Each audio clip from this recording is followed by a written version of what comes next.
అథ కేనోపనిషత్తు ప్రథమఖండం, అందులో 8వ శ్లోకం 9వ శ్లోకం రెండు ఉన్నాయి. అందులో మనకి 8వ శ్లోకం ఏమిటంటే, ఎత్తు శ్రోత్రేణ న శృణోతి ఏన శ్రోత్రమిదగం శృతం తదేవ బ్రహ్మత్వం విద్యనేదం ఎదిదం ఉపాసతే. ఎత్తు బ్రహ్మ, ఏ బ్రహ్మ అయితే శ్రోత్రేణ న శృణోతి, అది శ్రోత్రము ద్వారా, కంటి ద్వారా ఆ బ్రహ్మమును ఏ విధముగా అయితే మనము చూడలేమో, శ్రోత్రము ద్వారా ఈ కంటితో చూసి దాన్ని వర్ణిస్తాం మనం. అలాగా వర్ణించడానికి ఆ పదాలని మనము శ్రోత్రము ద్వారా అది తెలుసుకోవడానికి వీలు లేదు. అది కానీ ఏన శ్రోత్రమిదగం శృతం, ఏ పరబ్రహ్మ ద్వారా, పరమాత్మ ద్వారా ఇదం శ్రోత్రం, ఈ చెవి ఏమి శృతం, శృతం అంటే శ్రవణము చేయుచున్నదో అది, ఇది అన్నమాట. అంటే ఇక్కడ ఏమర్థమైంది, దేని ద్వారా ఇది శ్రవణం చేయబడుతున్నదో అట్టిదాని విషయములో ఏమి ఈ శ్రోత్రము మననం కానీ నిధిధ్యాసం కానీ ఆ యొక్క శ్రవణము కానీ దానిని ఈ శ్రోత్రం అనేది ఎప్పుడు కూడా చూడలేదు, వినలేదు. అంటే ఇల్లు రెండైతే అర్థమైపోతాయి తొందరగా. నేత్రం ఏమి ద్వారా, దేని ద్వారా నేత్రం చూస్తుందో దేని నేత్రం చూడలేదు అంటే అది స్పష్టమైపోతుంది. అలాగే ఇది కూడా భావన మనం చేసుకోవాలా. అంటే ఏ బ్రహ్మమైతే ఈ చెవితో వినలేదో, ఏ బ్రహ్మము యొక్క ఏమి ఆ చైతన్య శక్తి ద్వారా ఈ చెవితో మనం ఇదంతా శ్రవణం చేస్తూ ఉన్నాము, అది బ్రహ్మం. అది అందుకే ఇదేమిటి అంటే ఈ కేనోపనిషత్తు ఆ శిష్యుడు చెప్పడం, అడగడం, గురువు చెప్పడం, ఇక ఆ మధ్యలో ఉన్నటువంటి భావాన్ని తను తెలుసుకోవడం, అది ఆ మూల కారణాన్ని తెలుసుకోవడం. తదేవా, అదే త్వం బ్రహ్మ విద్ధి, అదే బ్రహ్మాన్ని. విద్య అంటే ఏమిటి, జానాతి, తెలుసుకోవడం అన్నమాట. ఎదిదం ఉపాసతే, ఏదైతే నువ్వు ఉపాసన చేస్తూ ఉన్నావో, ఈ ఉపాసన అన్నటువంటిది బ్రహ్మోపాసన కాదు అంటున్నాడు. నేదం ఎదిదం ఉపాసతే. ఇదం, ఏదైతే నీ ఉపాసన చేస్తూ ఉన్నావో ఆ ఉపాసన అనాత్మ భావనే కానీ ఆత్మభావన కాదు. అది స్పష్టం చేస్తూ ఉన్నాడు. ఇక్కడ ఇదే కదా మరి. ఇప్పుడు ఎందుకు అంటే ఈ విషయానికి అందుకోలేప్పుడు కారణం ఏమిటి అంటే, ఏది కంటికి కనబడుతున్నదో అదే మనకి సత్యమని గోచరం. ఏది కంటికి కనబడుతుందో అది మనకేమిటి, సత్యమని గోచరం. ఇది కంటికి కనబడింది సత్యమన్నమాట. కంటికి కనబడింది ఎలా, ఇది దీనికి అనుమాన ప్రమాణం చేత, ఇప్పుడు ఈ ఫ్యాన్ తిరుగుతున్నది అంటే దీనికి ఒక కారణము ఉంటుంది అనుమానం. అలాగనే ఈ శరీరం నడుస్తున్నది అంటే ఒక శక్తి ఉన్నదని కారణం. ఇప్పుడు ఈ చైతన్యము అయితే ఇక్కడ ఏమనుకుంటారు, ప్రాణము అన్నటువంటిది ఒక యంత్రమే కానీ ఆ ప్రాణము కూడా ఏమిటి, జడ వస్తువే. ఎలా జడ వస్తువు అంటే ఒకసారి ప్రతిపాదించుకున్నాం మనం. ఇంజిన్ లేకపోతే కారు పోదు. ఇంజిన్ జడమా చేతనమా అంటే ఇంజినము జడమే. ఆ ఇంజిన్ నడిపించేది ఒక శక్తి ఉంది కదా, అది చేతనం. ఇప్పుడు మనం ఆ ఇంజిన్ ఇప్పుడు రైలు బండి పోతూ ఉన్నది. రైలు బండిలో ఇంజిన్లు అన్నీ ఉన్నాయి. ఆ రైలు బండి పోతుందా? నడిపే ఒక డ్రైవరు ఉండాలి. సరే, డ్రైవర్ లేకుండా కూడా బళ్ళు పోవచ్చు. డ్రైవర్ లేకుండా కూడా బళ్ళు పోవచ్చు. పోవాలంటే పోవడానికి ఆధారమైనటువంటిది ఒకటి ఉండాలి. అర్థమైంది కదా? ఇప్పుడు కేవలం ఇంజిన్తో వెళ్ళదు, అది పోవడానికి ఆధారమైనది ఒకటి ఉండాలి. అది ఉదాహరణలో. అలాగనే అయ్యా దేనిని వినలేదో, దేని ద్వారా ఇది వింటూ ఉన్నదో అదేమిటది? అది బ్రహ్మము. అలాగనే చెప్తున్నారు ఇంకొకటి 9వది, యత్ప్రాణేన న ప్రాణితి, యత్ప్రాణేన న ప్రాణితి ఏన ప్రాణః ప్రణీయతే తదేవ బ్రహ్మత్వం విద్ధి నేదం యదిదముపాసతే. యతు ప్రాణేన న ప్రాణితి ఏన ప్రాణః ప్రణీయతే. ఇది అంతేనమాట. ఏమి ప్రాణము ఎంతసేపు గాలి రావడము పోవడము, దానికి అదే ఉద్యోగం. ఈ గాలి ఎక్కడి నుంచి వస్తూ ఉన్నదో దానికి కూడా తెలియదు. అర్థమైంది? తెలిసిందంటే అది ఆగిపోదు, నాకెందుకు పని చేయడం అని. అర్థమైంది? కాబట్టి ఈ గాలి ఎక్కడి నుంచి వస్తున్నది దానికి తెలియదు.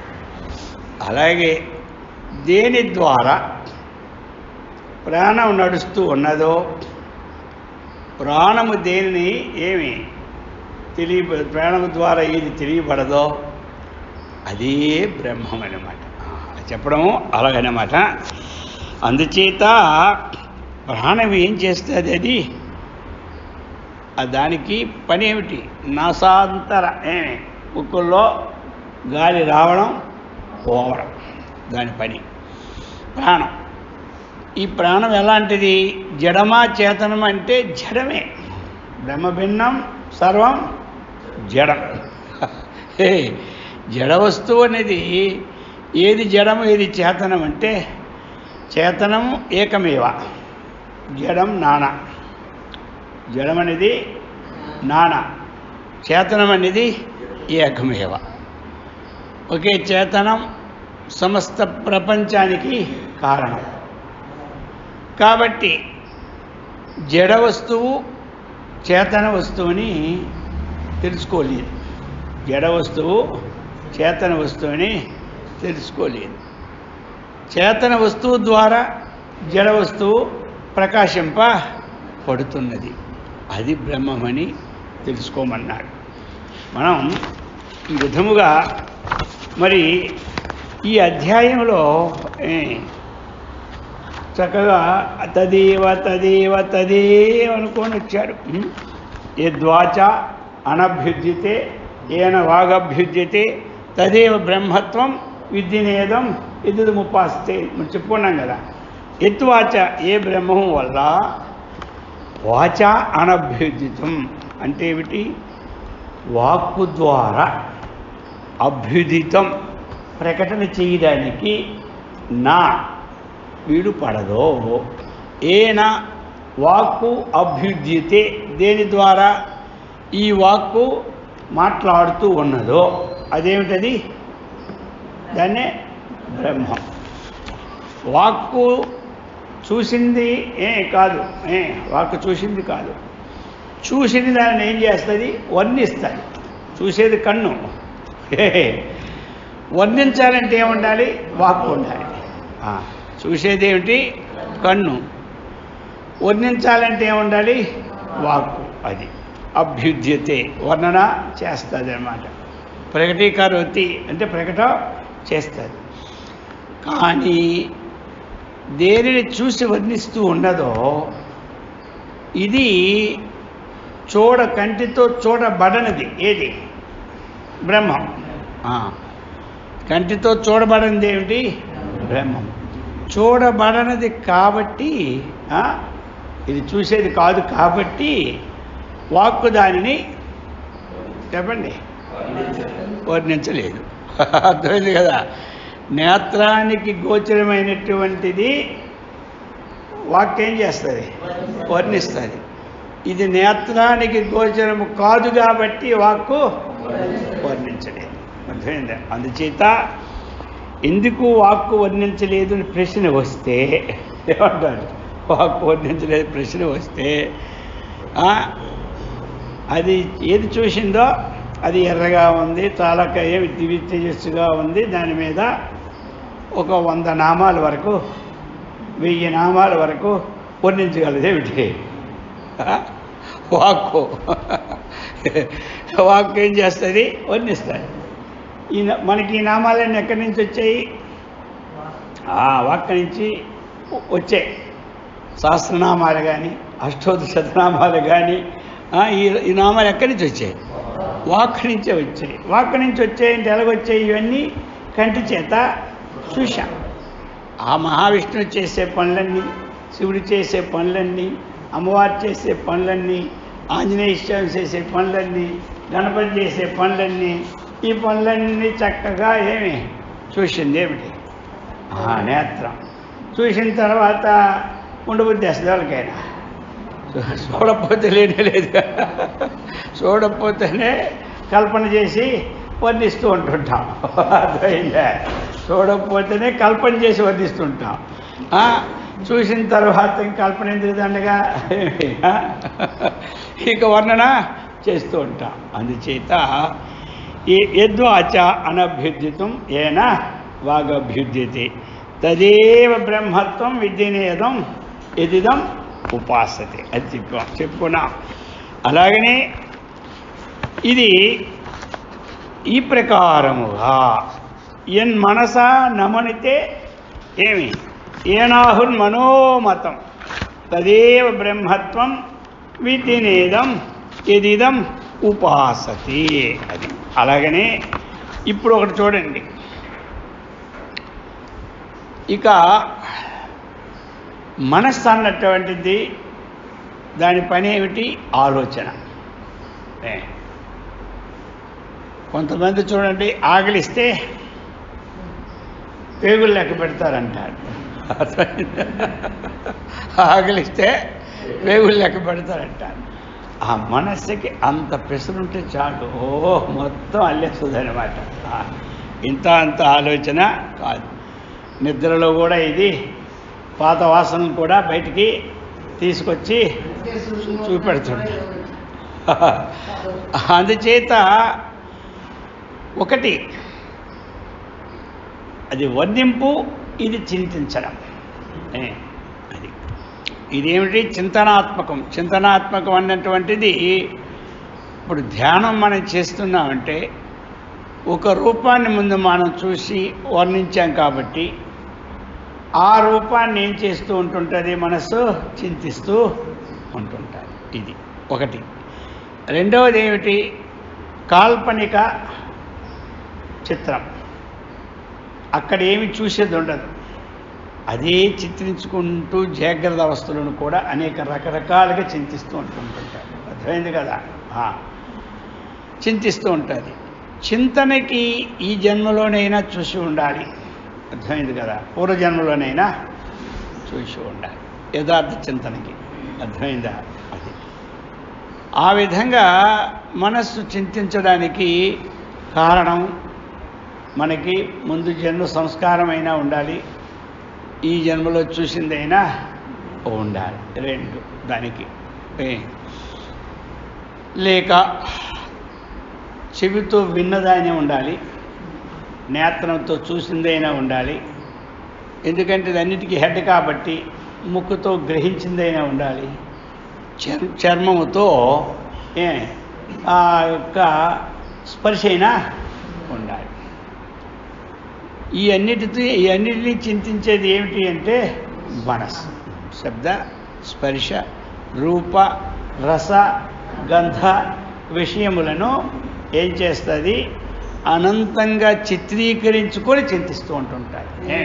ఆ ఉన్నది ఒకటైనా ఆ పక్కన అది పెడితే బాగుండు కదా, ఈ పక్కన ఇది పెడితే బాగుండు కదా, ఇంకో కలర్ అక్కడేస్తే బాగుండు కదా, ఆ కలర్ కింద పెడితే బాగుండు కదా. దీనికి చింత ఎలాగంటే మరి అలా ఉండబెట్టే కదా ఇప్పుడు ఈ ఆర్టికల్ ఈరోజు తయారైనాయి, లేదా ఎలా తయారవుతాయి? ఎన్ని ఆర్టికల్స్ వస్తుంటే మనకి ఏ డిజైన్ కావలిస్తే ఆ డిజైన్ మనం ఈ రోజున చూసుకుంటున్నామా లేదా? డిజైన్ పుస్తకం తెచ్చుకున్నాం అనుకోండి, ఇప్పుడు 3 పుస్తకాలు ఉంటాయి, ఎంత దాంట్లో ఎన్ని ఉంటాయి? 200-300 డిజైన్లు ఉంటాయన్నమాట. ఆ డిజైన్ చూసుకొని మనం ఇక్కడ వేస్తూ ఉంటుంటాం. అది ఇలాగా అది ఈ చూసినటువంటి విన్నటువంటి విషయాలే కాకుండా అనేక రకమైన చిత్రీకరించుకోవడానికి కూడా సాహసం ఉంది. దేనికి? ఆ మనస్సుకి.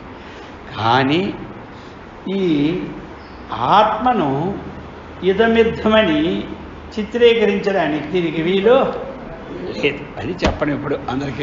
అందుకు అయితే ఈ చిత్రీకరణకు కారణము, ఆలోచించడానికి కారణము ఏమిటి అంటే అదే బ్రహ్మము.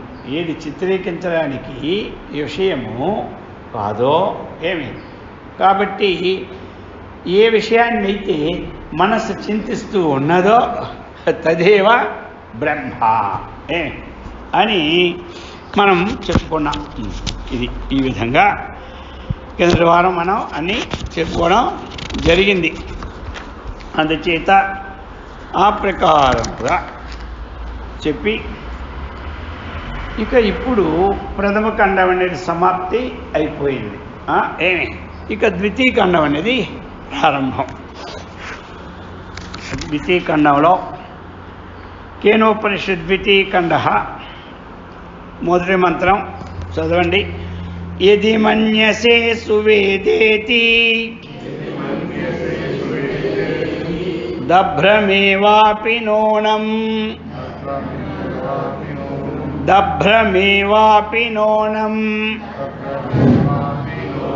త్వం వేత్త బ్రహ్మణో రూపం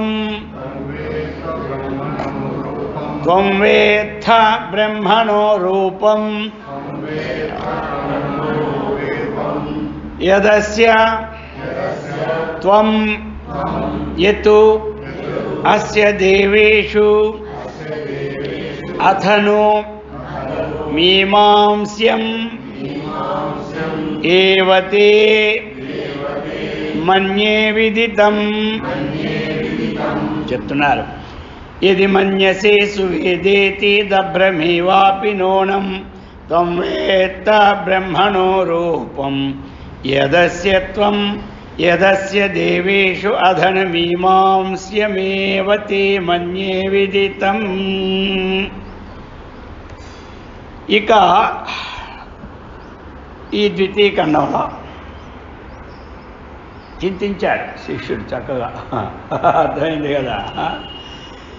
ముందు గురువుగారు చెప్పారు మనకి ఉన్నటువంటివి శ్రోత్రేంద్రియము, నేత్రేంద్రియము, అలాగే మనస్సు, వీటి ద్వారాగా ప్రాణము, వీటి ద్వారాగా ఏదైతే బ్రహ్మమును తెలుసుకోలేదో, దేని ద్వారా ఈ ప్రాపంచిక విషయములు ఈ ఇంద్రియాలన్నీ పనిచేస్తున్నాయో తదేవ బ్రహ్మ అని చెప్పేశారు.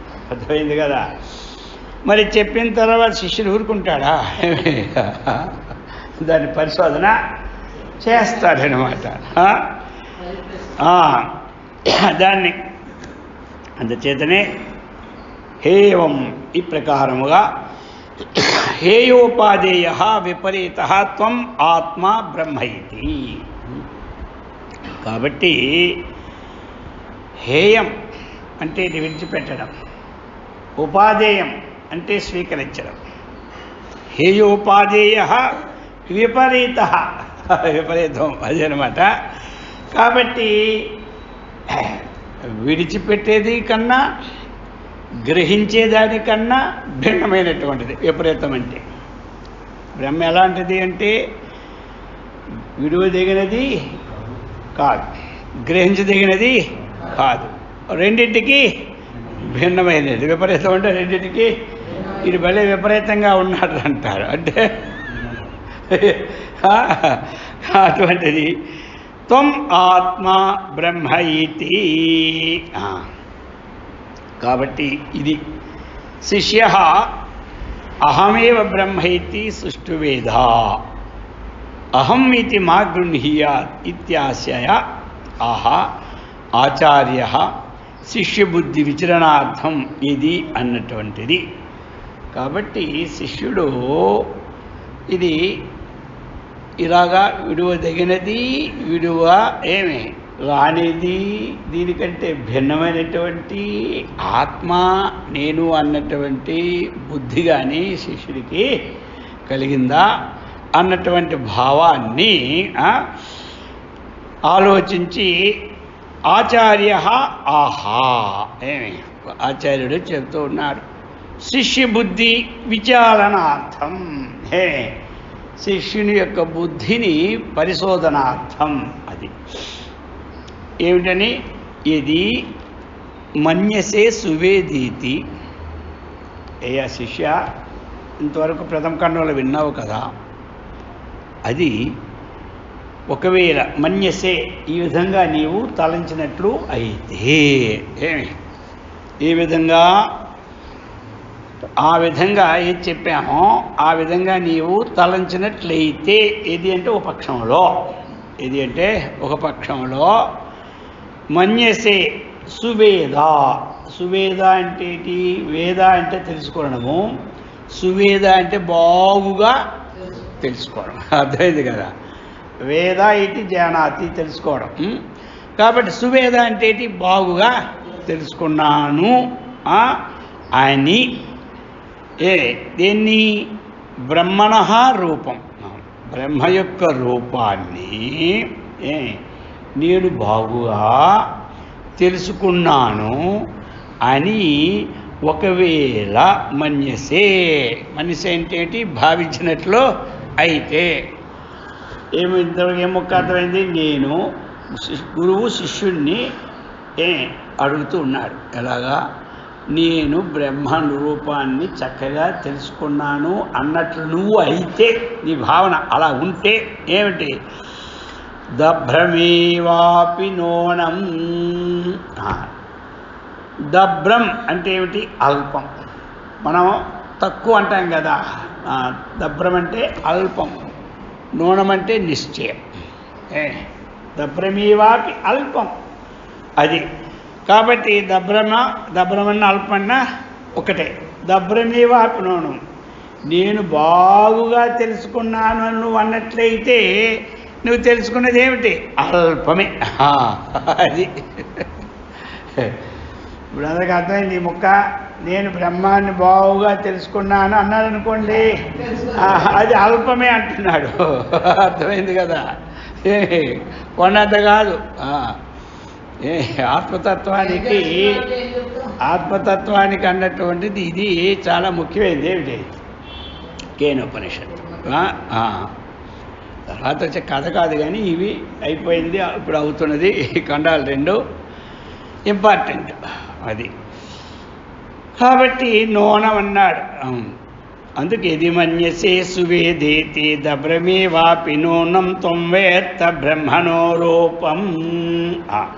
బ్రహ్మణ రూపం ఈ విధంగా నేను తెలుసుకున్నాను అన్నటువంటి, బావుగా నేను తెలుసుకున్నాను అన్న భావం నీకుంటే నీకు తెలిసేది ఏమిటి అంటే 100కి 5% కానీ 10% కానీ 90% నువ్వు తెలుసుకోలేదు. ఇంకా ఏం చెప్తున్నాడు? యదస్య త్వం అస్య బ్రహ్మణ రూపం ఎత్తు. ఎతస్య అంటే ఎత్తు, ఏ బ్రహ్మ యొక్క రూపం అది. త్వం యత్ అన్య దేవేషు అథను మీమాంస్య మేయవతే మన్యే విదితం. ఇప్పుడు అంటున్నాడు. ఇంక ఇప్పుడు మనకి ఎందుకు అంటే మనలో ఉన్నటువంటి శంకలను తీసేస్తున్నాడు ఇప్పుడు. అర్థమైంది కదా. ఇప్పుడు శరీరాలన్నింటిలోనూ ఆత్మ అన్నటువంటిది ఉంది. ఎత్తు అన్యదేవేషు, అన్యదేవేషు రెండు తనకంటే భిన్నమైనటువంటిది. అన్యదేవేషు అంటే తనకంటే భిన్నమైనటువంటిది. తనకంటే భిన్నమైనటువంటి దేవతలు ఎంతమంది ఉన్నారు అంటే ఒక 33 కోట్ల మంది ఉన్నారని వదంతి మనకి. అర్థమైంది కదా. సరే, ఎవరో మనకు కనబడిన దేవతలు, మనం ఉపాసన దేవతలు ఉంటే 10, 20, 30 ఉంటాయి. అంతకన్నా ఎక్కువ ఓని 50 వేసుకోండి. ఓని అవి కలిసి 100 మంది దేవతల కన్నా ఎక్కువ మనకు కనబడవు. 100 మంది దేవతలు అన్నీ ఎక్కడ కనబడుతున్నాయి? ఏదో 30 దేవతల కన్నా ఎక్కువ మనకి ఫోటోలు కూడా రావడం లేదు. ఏమి అది చెప్తున్నాడు ఇక్కడ. అన్యదేవేషు, అన్యదేవేషు ఆ దేవతలలో ఉన్నటువంటిదే ఆత్మ అని నువ్వు తెలుసుకున్నట్లయితే ఏమంటారు? ఆ దేవతలలో ఉన్నటువంటిది ఆత్మ అని మళ్ళీ నువ్వు తెలుసుకున్నట్లయితే దాన్నే అధిదైవం, ఆధ్యాత్మికం, ఆదిదైవం. ఆదిదైవకం అంటే ఏంటి?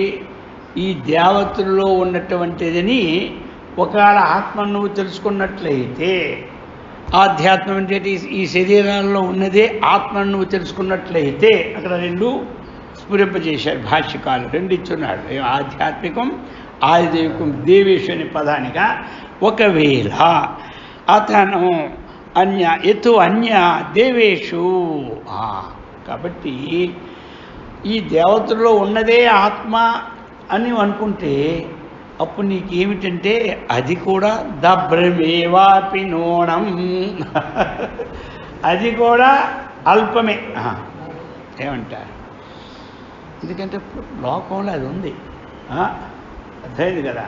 లోకంలో ఇక దేవతయే ఆత్మ, ఇంక దేవత కంటే భిన్నమైంది లోకంలో లేదు. ఇది 100కి 99%, 99 కాదు, 1000కి 909%. ఇంకా అలాగే తీసుకోకపోయినా 1,00,000కి 99,99,999% ఇదే ఉంది. అలా నువ్వు తెలుసుకున్నావు అనుకో, ఒకవేళ అది కూడా అల్పమే. నేను బాగుగా తెలుసుకున్నానుంది అల్పమే. నువ్వు దేవతా స్వరూపం, దేవతల్లో ఉన్నటువంటి భావం ఏదైతే ఉన్నదో ఆ చైతన్యము, అదే ఆత్మ అనుకోవడం కూడా అల్పమే. మరి లోకంలో ఎక్కువ మంది దేన్ని అదే కదా. ఇప్పుడు ఏ దేవతనైతే ఉపాసన చేస్తూ ఉన్నామో ఆ దేవత కంటే భిన్నమైనది లోకంలో లేదని చక్కగా ప్రతీతి ఉన్నది. ఆ దేవత కంటే భిన్నమైనది లోకంలో లేదని ఉన్నబట్టే కదా ఇప్పుడు ఇవన్నీ వస్తున్నాయి లోకంలో తగులు. ఇప్పుడు ఆ దేవత కంటే భిన్నమైనది ఇంకొకటి లేదు. అది ఉండొచ్చు, అది ఏంటి తన భక్తి కోసం అన్నటువంటిది ఉండొచ్చు. కానీ విచారణ దగ్గరికి వచ్చేసరికి మాత్రం అదేమి పనికి రాదు. మనకి విచారణ దగ్గరికి వచ్చింది అనుకోండి, ఆ విచారణ దగ్గరికి వచ్చేసరికి ఆ వాక్యం పనిచేయదు. అది లేకే ఇప్పుడు మనకి ద్వంద్వ అభిప్రాయం. అది లేకే శివకేశవులకు భేదం అన్నటువంటిది విచారణ లేని మూఢభక్తులకు అవే గొప్ప అయిపోతున్నాయి. అది అన్నమాట. అంటే ఆ దేవతే గొప్పని. ఇక్కడ కావాల్సింది ఏంటంటే ఆ దేవతే గొప్ప. అది అలాగే దేవతా స్వరూపమైన ఆత్మగా భావించినట్లయితే అది దబ్రమేవ అల్పం ఖండించాడు. అది తెలుసుకున్నదేమి పూర్తిగా కానే కాదు. అందుచేత ఇది దేవతా స్వరూపం అన్నటువంటిది ఆత్మగా భావించిన వాళ్ళు దేవతాత్మ భావాన్ని పొందుతారు. కానీ మరలా ఈ ఎక్కడితో అయమాని భూతాన్ని జాయింతే ఏన జాతాన్ని జీవంతి ప్రేత విసంసంత జిజ్ఞాసస్వ తత్తు బ్రహ్మ అన్నటువంటి వాక్యానికి వీళ్ళు రావడం లేదు. అది అందుకే ఇక్కడ ఖండిస్తూ ఉన్నారు. ఆ దేవతా భావము అన్నటువంటిది మామూలుగా అదే ఆత్మ అనుకోవడం, ఆత్మ అదే అనుకోవడం ఒకటి. కొంతమంది ఏమిటి తన శరీరంలో ఉన్నదే ఆత్మ అనుకుంటారు. ఆధ్యాత్మాత్మానమధికృత్య ఆగతం దుఃఖాన్ని ఆధ్యాత్మికాన్ని, ఈ తన శరీరాన్ని ఉన్నదే ఆత్మని కొంతమంది భావన. ఇంకా కొంతమంది భావన ఏంటి, శరీరమే ఆత్మని కొంతమంది భావన. ఇప్పుడు శరీరమే ఆత్మని భావన ఒకటి, తన శరీరంలో ఉన్నదే ఆత్మభావం. తదితరమైనటువంటి ఈ చెట్లు కానీ పొట్ల కానీ కొండలు కానీ గుట్టలు కానీ ఇవి అనాత్మభావం అనే భావం. దానికి ఏమి ఆధారం ఆత్మని తెలియదు. అందుకనే ఇక్కడ ఏం చెప్తున్నారు, ఈ విధంగా నీవు తెలుసుకోవడం అన్నటువంటిది అల్పమే కానీ గొప్పది కాదు అని ఖండిస్తూ ఉన్నారు. అంటే ఇంతవరకు ఏమర్థమైనట్టు మరి మనకి అంటే, ఏ దేవతా స్వరూపమైనా సరే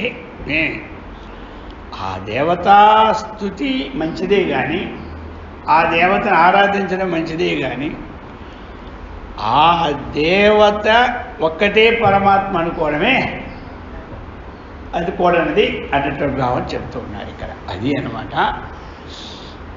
ఎందుకు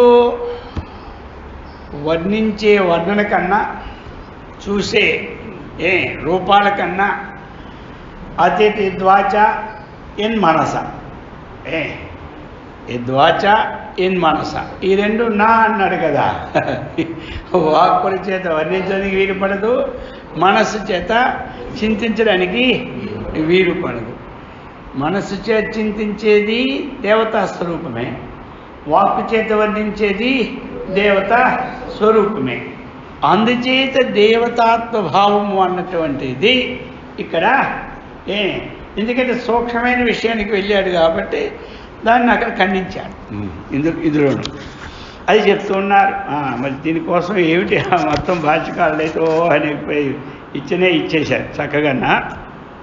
కాబట్టి ఏదైతే మనం కేవలంగా చూస్తూ ఉన్నామో ఇక్కడ మనం ఈ ముందు మంత్రానికి ఏమర్థమైనట్టు, నీవు ఏదైతే నాకు బ్రహ్మము బావుగా తెలిసింది అనుకుంటూ ఉన్నావో, ఒకవేళ నువ్వు మన్యే ఈ దేవతాత్మభావమే బ్రహ్మమును ఒకవేళ మన్యే ఈ శరీరావచనిత్యంలో ఉన్నటువంటిదే బ్రహ్మమని నువ్వు అనుకుంటే అది అల్పమే కానీ అది మొత్తం పూర్తిగా తీసుకోవడం కాదు. ఇప్పుడు మనం తెలుసుకునేది అల్పమా తెలుసుకుంటే తృప్తి ఉంటుందా? తృప్తి ఉండదు. ఏదైతే తెలుసుకునేది నువ్వు తెలుసుకుంది అంతేం లేవే అన్నాడు అనుకోండి, అయితే అదంతా ఇంకెక్కడ తెలుసుకోవాలనుకుంటూ అని ఉంటుంది. కానీ నువ్వు తెలుసుకుంది అంతేనయ్యా, ఇన్నాళ్ళు నేర్చుకున్నది ఇంతే అన్నావు అనుకో, అయితే ఇంకేముందో తెలుసుకోవాలని అనుకుంటాడు. అర్థమైందే? అలాగా ఈ ఆత్మభావాన్ని ఇప్పుడు చక్కగా మనకి అందిస్తూ ఉన్నారన్నమాట. ఇది ఇందులో అనేకమైనటువంటి విషయాలని ఆచార్యుల వారు ఇచ్చారు. ఎలాగంటే దీంట్లో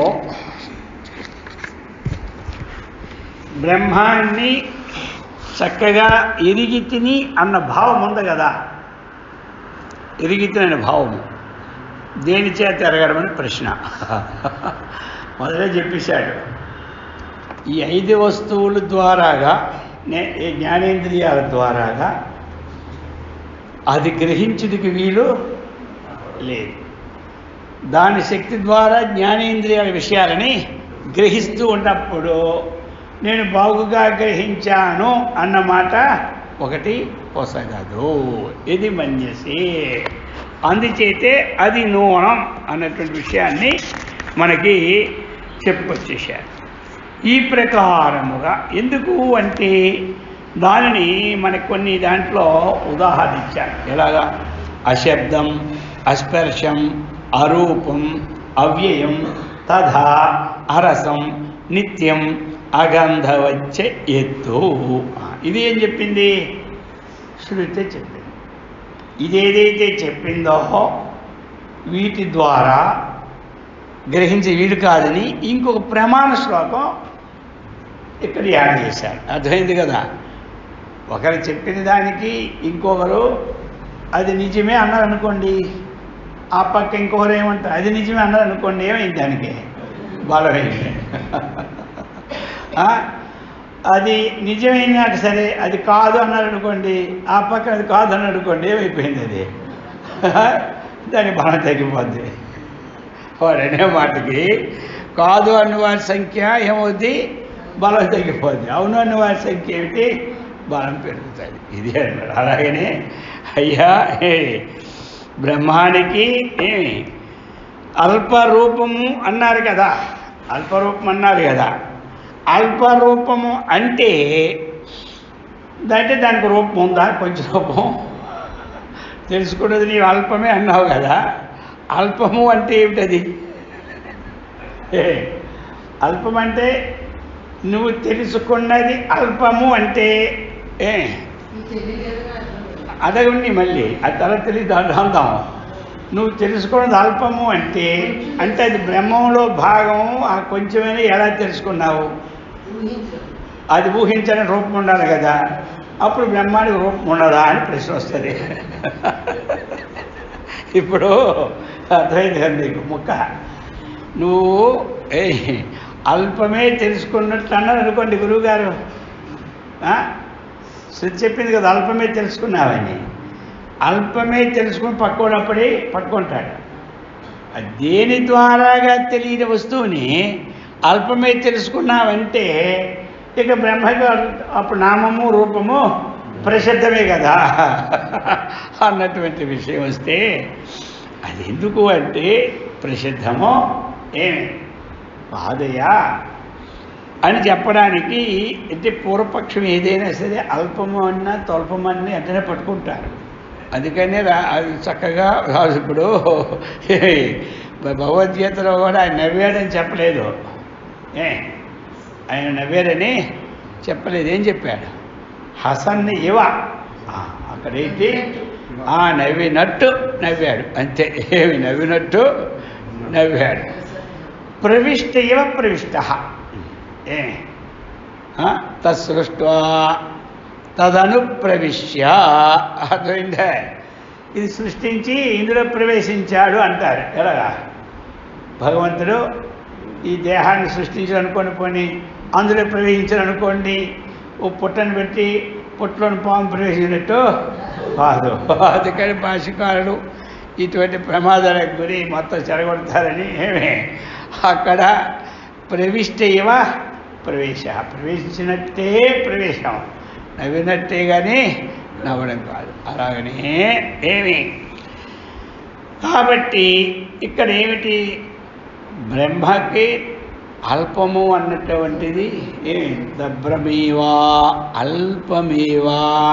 నువ్వు తెలుసుకున్నది అల్పమే అన్నా సరే ఈ పైవాదులు అల్పము అంటే దానికి నామరూపాలు ఉన్నాయా అన్నది ప్రశ్న.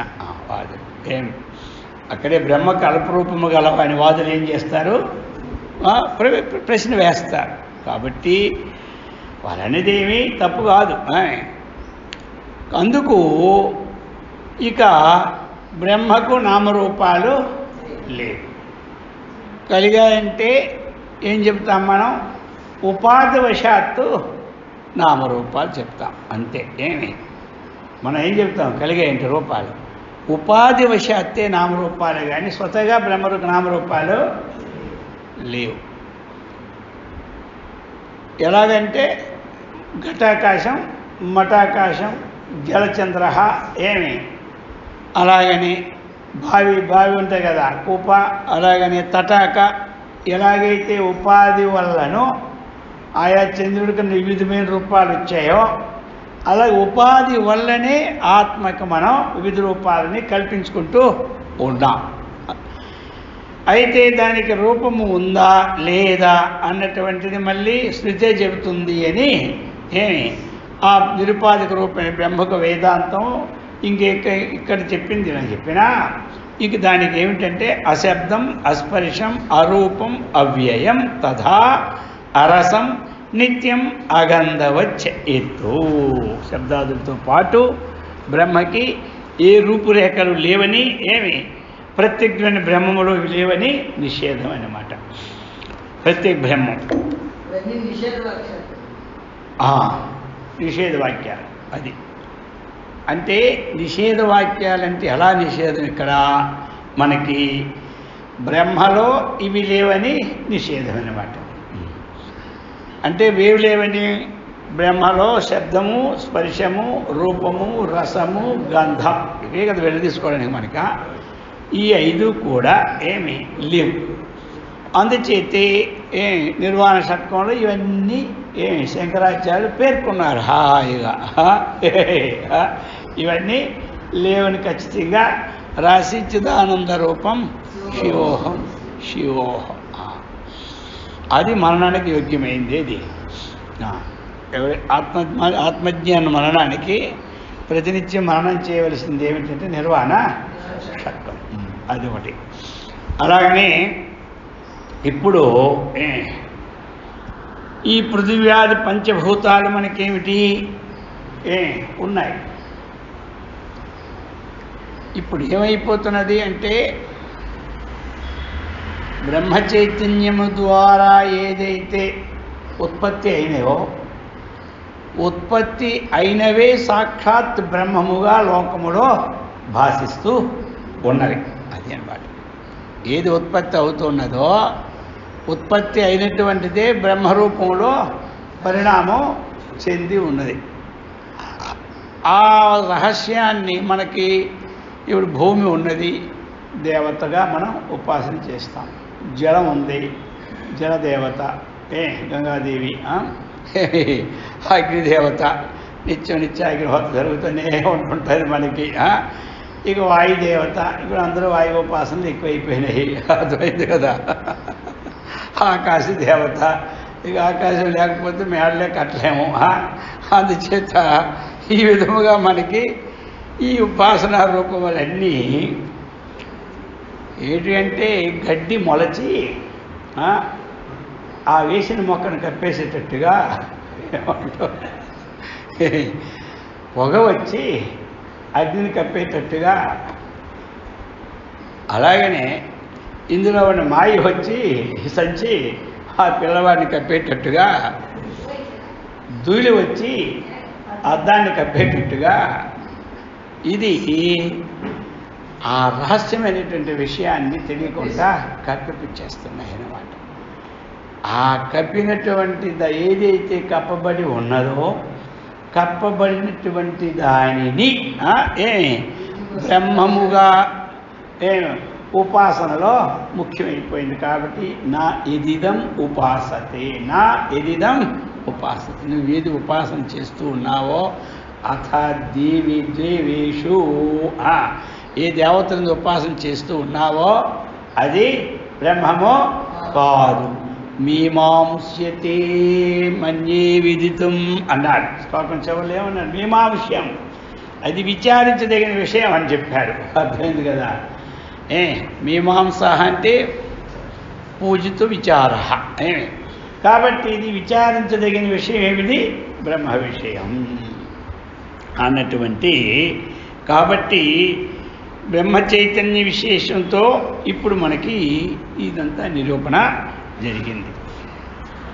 కాబట్టి ఎవరైతే ఈ వాదులు ఉంటారు కదా, ఇప్పుడు శాస్త్రవాదం ఎక్కడొచ్చింది? అక్కడే కదా వచ్చింది. వచ్చి అనేకమైనటువంటి పూర్వపక్షులు అందరూ కూడా దీని మీద ప్రశ్నలు వేస్తారు. ఇక ప్రశ్నలు వాళ్ళు తప్పేం లేదు. ప్రశ్న వేసినటువంటి వాడు తప్పు లేదు.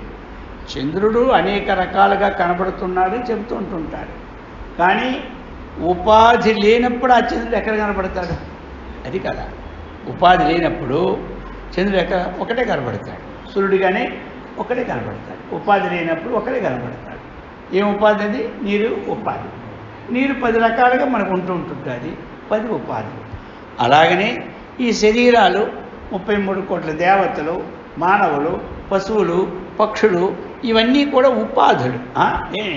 ఈ ఉపాధుల వల్ల బ్రహ్మము నానా అని గోచరమవుతూ ఉంటాయి. అది రూపముగా, రసముగా, గంధముగా మనకి గోచరిస్తున్నది. కాబట్టి ఏది ఇదం అతదేవ బ్రహ్మత్వం విద్ధి నేదం ఎదిదముపాసతే అని ముందు అన్నీ మనమే చేసుకోవాలి. ఇది ఉపాసన చేస్తున్నాగా ఇది బ్రహ్మమో కాదు అన్నటువంటి విషయాన్ని పలికించారు. పలికించినప్పుడు ఇక్కడ ఇంకొకటి ఉన్నది. ఏమిటి? మనం అందరం కూడా ఈ వాక్యం నుంచి బయటికి దాటాం. తత్వమసి మహావాక్యాన్ని శ్రావణం చేశాం. అర్థమైందా? తద్విచారణ కూడా భాష్యకారులు తీసుకున్నారు 2 ముక్కలు ఇక్కడ. అర్థమైంది కదా? అది అయితే ఈ అహం బ్రహ్మాస్మి అన్నటువంటిది అనుకుంటాం. దీని ద్వారా తత్వమసి మహావాక్య శ్రవణం చేసిన తర్వాత మనకి గోచరమైన విషయం ఏంటి చెప్పండి? అహం బ్రహ్మాస్మి, అంతే కదా. తత్వమసి శ్వేతకేతో, శ్వేతకేతో తత్తు అది, త్వం నీవు, అసి అంటే అయి ఉన్నావు. ఏదైనా ఉన్నావు ఆ బ్రహ్మము నీవై ఉన్నావు, అంతే కదా. ఇప్పుడు ఆ బ్రహ్మము నీవై ఉన్నావు అని చెప్పినప్పుడు మనకేమొచ్చింది? ఆ బ్రహ్మము నేనై ఉన్నానంటే ఏంటి? అహం బ్రహ్మాస్మి అది వచ్చింది కదా. అక్కడ కూడా ఏదైనా సరే ఉంటే దాన్ని కూడా ఇప్పుడు పూర్తి చేస్తున్నారు ఇక్కడ. కాబట్టి ఇక బ్రహ్మానుభవం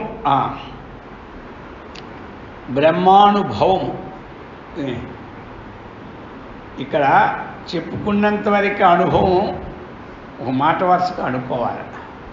అర్థమైంది కదా. ఏదో ఒకటి కంటితో చూసి అనుభవించినట్టు కానీ, నోటితో తిని అనుభవించినట్టు కానీ అనుభవము కాదు. అది ఇప్పుడు ఇంద్రియాల ద్వారా విషయాలను అనుభవించినప్పుడు అట్లాగా బ్రహ్మానుభవం. ఎందుకంటే అఖండాకార వృత్తి ద్వారా, అఖండాకార వృత్తి అంటే ఏమిటి? ఖండం అంటే విడిచిపెట్టడం, అఖండం అంటే విడిచిపెట్టకుండా ఉండడం, ఇంతే. అఖండాకార వృత్తి అది బాకీ విషయము అఖండాకార వృత్తే. ఇప్పుడు ఒక శివుడి కోసం తపస్సు చేసేవాడు ఓం నమ శివాయ అని ఇతర దృష్టి లేకుండా ఉండేటప్పుడు ఏమైంది? అఖండాకార వృత్తి అయింది. ఏది? అది ఒక ధ్యానం. మనము ఒక ధ్యేయాన్ని పెట్టుకొని చక్కగా ధ్యానం చేస్తూ ఉంటుంటే ఇతర విషయాలు భాషించుకుంటూ ఉంటే అదేమైంది?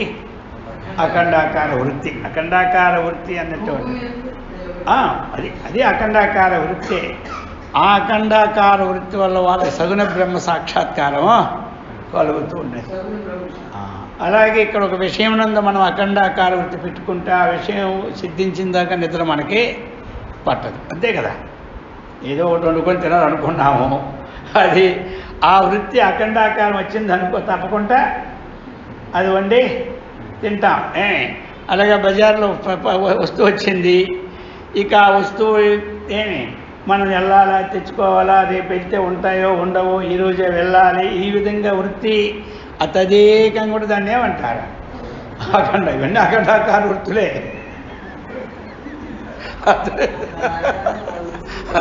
ఇవన్నీ ఏమిటి? ఆ అఖండాకార వృత్తి వల్ల ఆయా విషయాలు మనకు అనుభవం శీఘ్రంగా కలుగుతాయి. అఖండాకార వృత్తి. ఖండాకార వృత్తి అంటే ఈ నెలకంతా మళ్ళీ నెలలు చూసుకోవచ్చులే, ఆ నెలకంతా మళ్ళీ నెలలు కొనుక్కోవచ్చులే. ఏదో కొన్నాళ్ళే అనుకుంటాము, ఆ మాట ఇప్పుడు మర్చిపోతాము, మళ్ళీ వాళ్ళు వెళ్ళినప్పుడు గుర్తొస్తుంది. దీన్ని ఏమంటారు? ఖండాకార వృత్తి.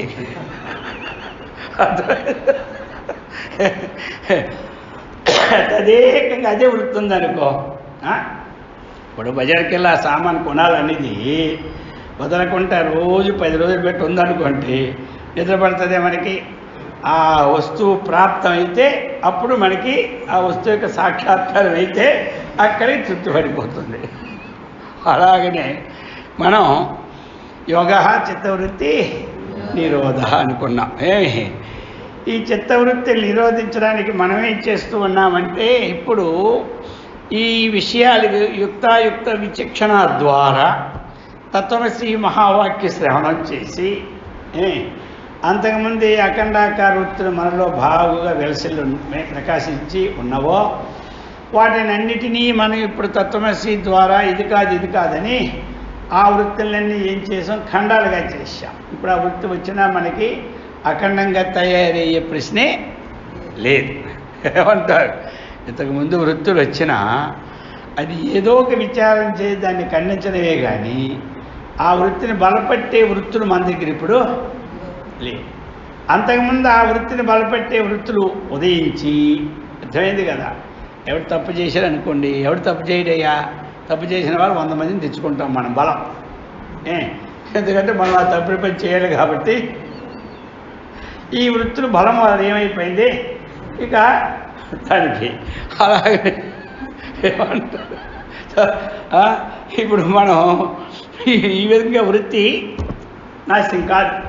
ఆ విధంగా వృత్తి బలపరిచే వృత్తి ఏనాడు నాశనం కాదు. దాన్నే ఏమంటారు, ఒకటి నిరోధ వృత్తి. అర్థమైంది కదా. నిరోధ వృత్తి ఎప్పుడు బలపరచదు, అర్థమైందా. సమాన వృత్తే బలపరుస్తుంది.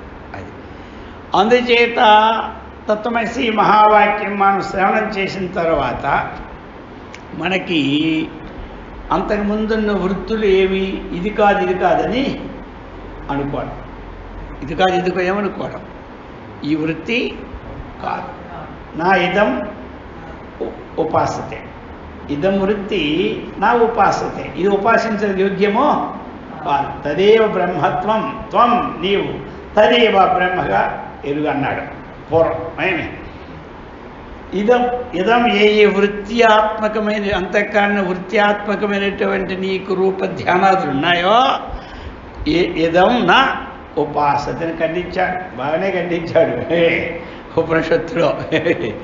ఈశావాస్యంలో రూపం చెప్పాడు కానీ ఇక్కడ బ్రహ్మ యొక్క స్థితి గతులు అన్నీ ఇది ఒక్కటే ఉందని చెప్పాడు కానీ ఇక్కడ ఏం చెప్పినాడో వాటినన్నీ అక్కడ ఖండించాడు. ఖండించలేదని కాదు, ఇక్కడ గట్టిగా ఖండించాడు. అర్థమైందా. అక్కడ నువ్వు ఈ విధంగా ఉపాసన ద్వారా నువ్వు ఈ భావాన్ని పొందుతావు, మార్గాల్ని పేరు చెప్పాడు. కానీ ఇక్కడ అది లేదు. ఇదం నీవేది ఉపాసిస్తున్నావో అది ఉపాసన కానే, అంతేకాదు బ్రహ్మోపాసన కానే కాదని ఖండించినాడు ఇక్కడ. త్వం విద్ధి తదేవ బ్రహ్మత్వం అని చెప్పాడు. ఇదిదం నా ఉపాసతే ఇది చెప్పేశాడు. అందుచేత ఇప్పుడు మనం ఇక వృత్తి మనకి ఇప్పుడు ఏమైందో, వృత్తి ఎప్పుడైతే తత్వమసి మహావాక్యం విన్నామో ఈ వృత్తులన్నీ కూడా ఇది కాదు అన్నటువంటి మనకి బోధపడిపోయింది. అంతే కదా. ప్రారబ్ధ వ్యవహారం వేరు, ఇది అని భావన వ్యవహారం లేదు. అర్థమైంది కదా. ప్రారబ్ధ వ్యవహార జ్ఞానం తెలిసినోడికి ప్రారబ్ధ వ్యవహారము ఎలా ఉంటుందంటే నాటకంలో పాత్రలా ఉంటుంది.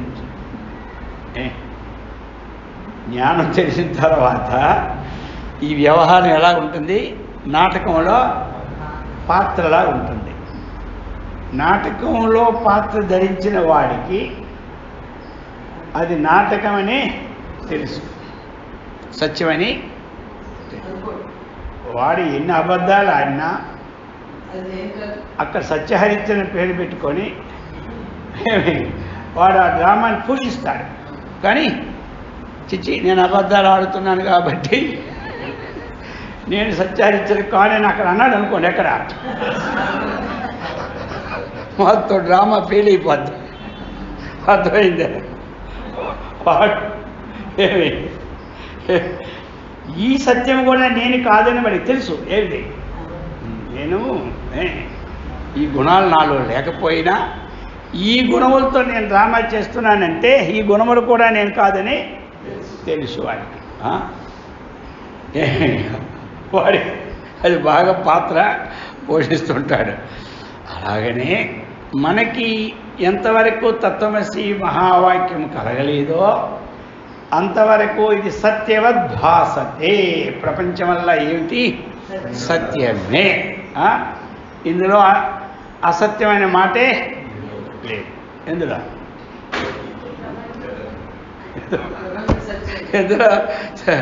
ప్రపంచము సత్యమైన మాటలో అసత్యమనేది లేదంటే ఏమది అర్థమైంది? ముమ్మాటికి సత్యమని అర్థమన్నమాట. ఈ పాయింట్లు అలగిస్తుంటారు. ఏమి ఈ ఉపనిషత్ వాక్యాలన్నీ అలగొట్టుంటాయి. ఈ ప్రపంచమని సత్యమనే మాటలో కించిత్తైనా అసత్యము లేదు అంటే మనకు తొందరగా అర్థం అవ్వదు. అంటే ముమ్మాటికి సత్యమని అర్థం. ఎవరికి ఎవరికి సాధన చతుష్టయ సంపత్తితో తత్వమసి మహావాక్య శ్రవణం చేయలేదో వానికి జగత్ ఎలాగా సత్యవత్ భాసతే. ఎలాగా సత్యం వలె భాస్తుంది. ఇప్పుడు రెండో పాయింట్కి వస్తాం మనం. చక్కగా సాధన చతుష్టయ సంపత్తితో కూడి తత్వమసి మహావాక్యం శ్రవణం చేశాం.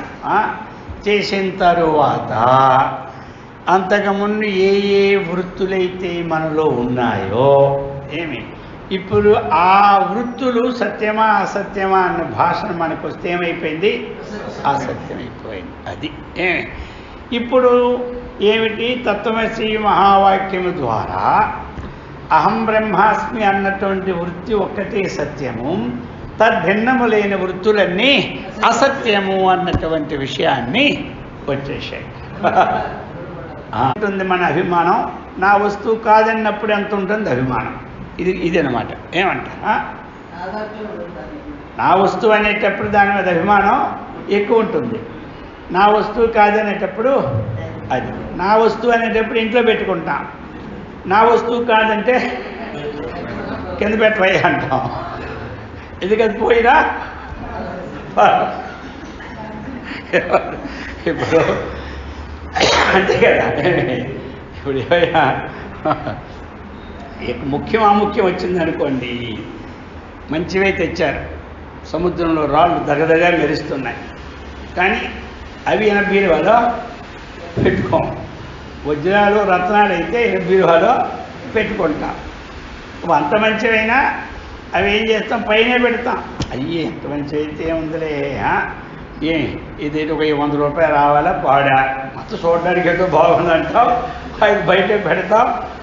అది పోయినా మనకి విచారం ఉండదు. అది అలాగనే ఎందుకంటే వస్తువు యొక్క వాస్తవికతను తెలుసుకున్నాం కాబట్టి.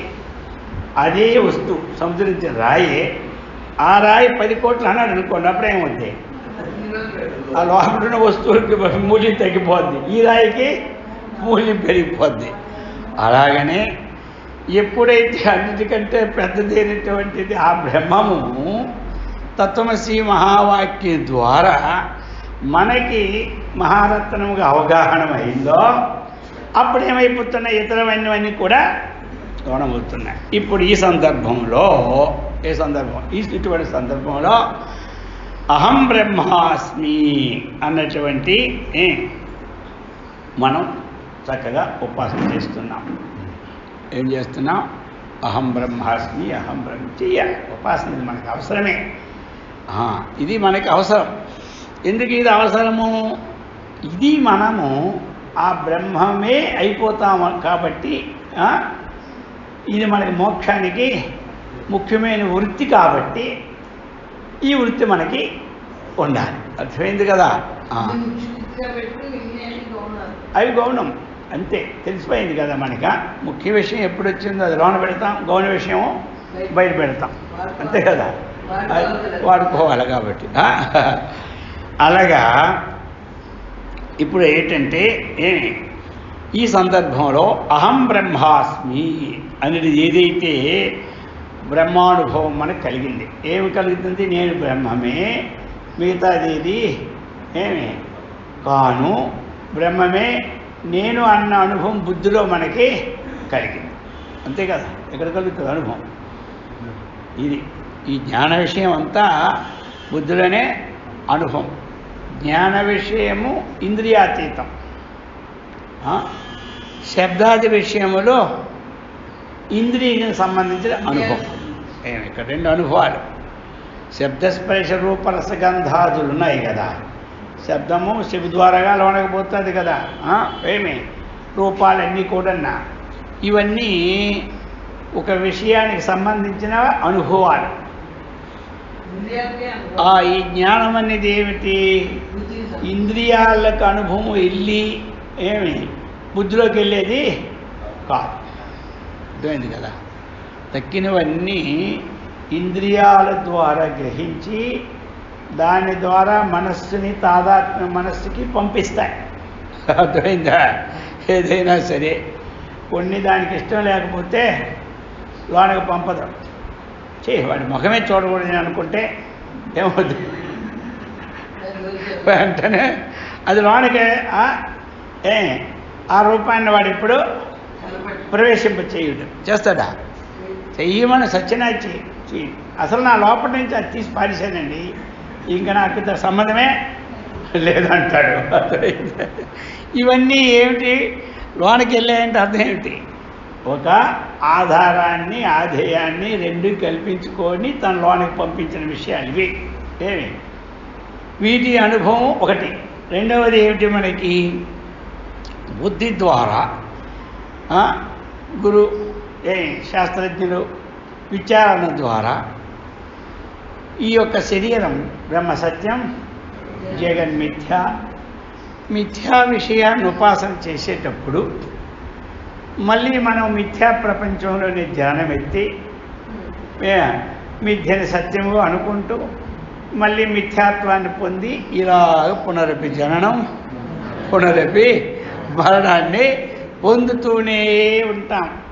తెలుసుకున్నది మిథ్యే, వచ్చింది మిథ్యే, పోయింది మిథ్యే. వీడికి ఏది సత్యం గోచరించదు. ఇప్పుడు అక్కడ ఏం మార్చుకోవాలి మనం? ఏమి భావం మార్చుకోవడం ప్రధానం. వస్తువుని మార్పు చేయలేం. మన వస్తువుని ఎప్పుడు మార్పు చేయలేం. వస్తువును నాశనం చేసేది మన విషయము కాదు. అర్థమైంది కదా. వస్తువు పుట్టింది బ్రహ్మ నుండి. అర్థమైంది కదా. ఆ వస్తువుని నాశనం చేస్తేనే నాకు బ్రహ్మజ్ఞానం కలుగుతుంది అనేది కాదు. ఆ వస్తువునందు మన దృష్టిని మార్చుకోవాలి, భావాన్ని మార్చుకోవాలి. ప్రపంచంలో ఒక వస్తువు పోతే ఇంకో వస్తువు వస్తూనే ఉంటుంటుంది. అర్థమైంది కదా. ఇదంతా నష్టం చేసి నేను బ్రహ్మని చూద్దామనే మాట మనకి వద్దు.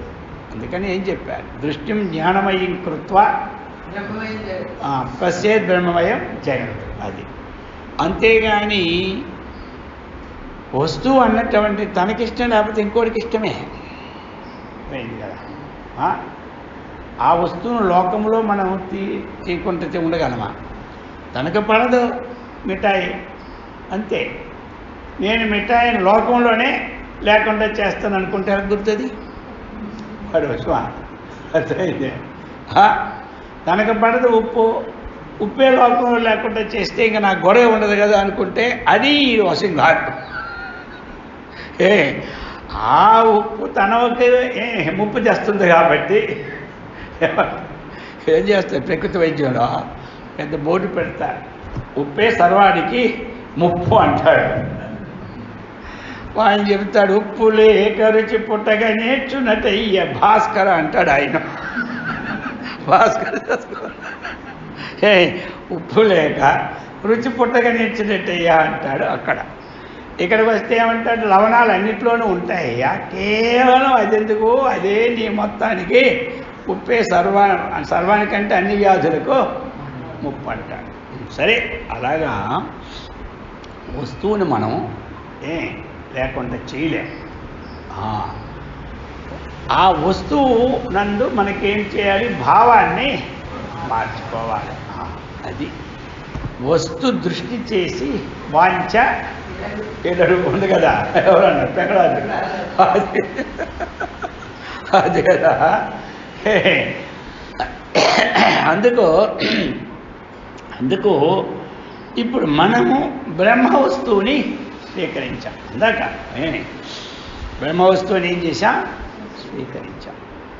ఇది స్వీకరించాం ఇన్నాళ్ళ కంటే ఇంతకు ముందున్నదంతా విచారణ చేశాం.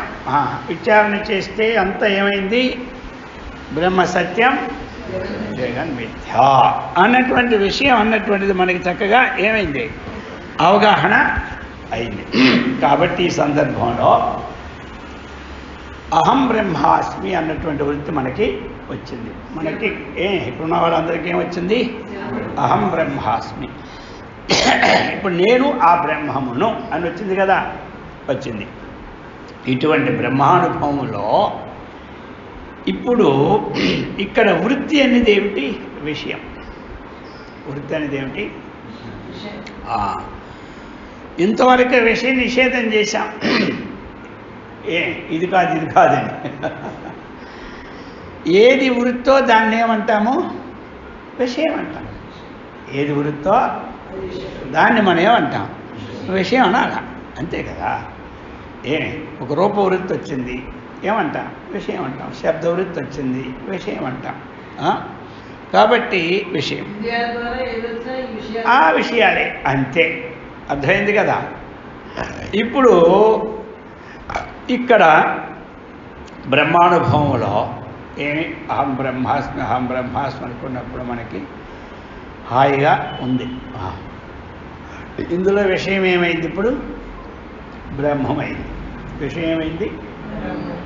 అంతే కదా. ఈ విషయం బ్రహ్మం అనే విషయాన్ని ఇప్పుడు మనం ఏమైంది? అఖండాకార వృత్తిగా చేసుకున్నాం. ఎందుకంటే ఈ విషయం అన్నటువంటి సమీప మన సాధన. ఈ విషయం ఎలాంటిది? సమీప సాధన. అవన్నీ బహిర్గత సాధనలు. అర్థమైందా? ఇంతవరకు వచ్చేసినవన్నీ ఉపాసనలన్నీ ఏమిటి? తనకంటే భిన్నమైన ఉపాసనలు. ఇది మనకి సమీప సాధన. సమీప సాధన అన్నటువంటిది ఇతర సాధనానికి ఎంత దూరం? నాగలోకానికి ఉన్నంత దూరమన్నమాట. అందుచేతి బ్రహ్మానుభవములు సైతం బ్రహ్మం ఏమైంది? విషయమై భాషిస్తూ ఉన్నది మనందరికీ. అందుచేత అహం బ్రహ్మాస్మి అనుభవజ్ఞానం సైతము ఏమి ఉపాధి పరిచ్ఛిన్న ప్రత్యక్ అభిన్న బ్రహ్మ విషయమే అని. కానీ నిరుపాధికం ఇది చైతన్య బ్రహ్మ విషయకం నాస్తి కలు.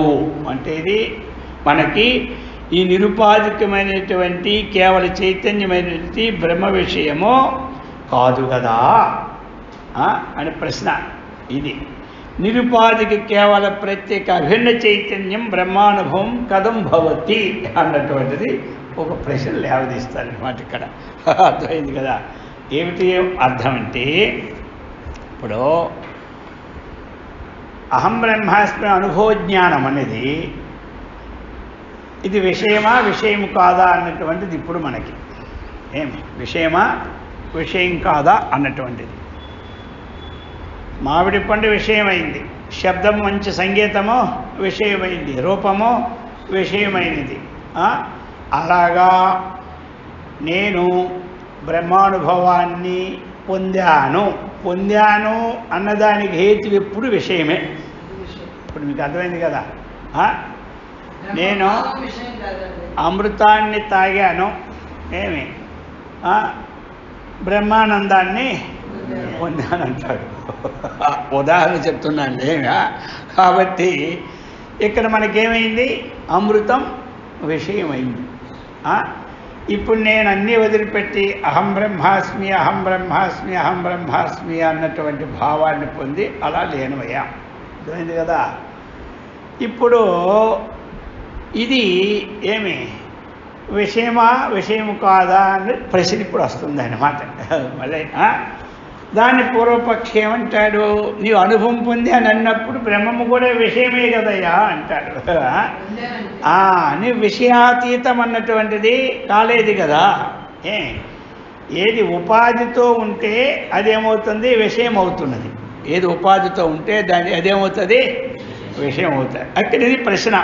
అహం బ్రహ్మాస్మి అనుభవ జ్ఞానం సైతము ఉపాధి పరిచ్ఛిన్న ప్రత్యేక్ భిన్న బ్రహ్మ విషయమే. అంటే ఏమిటి, ఈ అనుభవము ఉపాధితో పరిచ్ఛిన్నమైనటువంటిది. అపరిచ్ఛిన్నము పరిచ్ఛిన్నము రెండు.